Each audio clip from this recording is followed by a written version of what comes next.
Wah, makan tangan kiri. Itulah, baca bismillah minta. Jom. Assalamualaikum kawan-kawan. Kawan-kawan pernah dengar tak hadis 41 daripada hadis 40 Imam Nawawi yang berbunyi seperti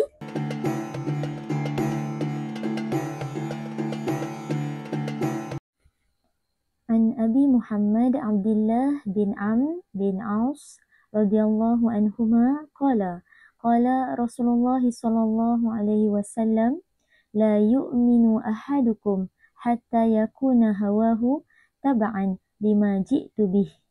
Daripada Sayyidina Abu Muhammad Abdullah bin Amr bin Al-As radhiyallahu anhuma, beliau berkata, Rasulullah sallallahu alaihi wasallam bersabda, tidak sempurna iman seseorang kamu sehinggalah keinginan dirinya mengikuti apa-apa ajaran yang aku bawa.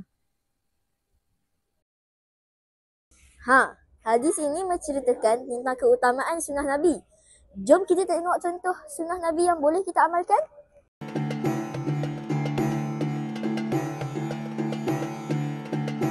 Bismillahirrahmanirrahim.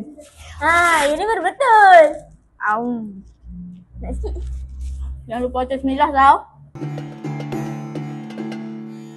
Andas baca doa dalam kaki kiri. Okey.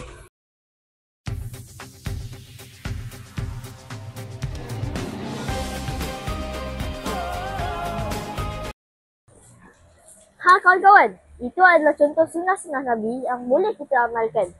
Jangan lupa amalkannya. Betulkan yang biasa, biasakan yang betul.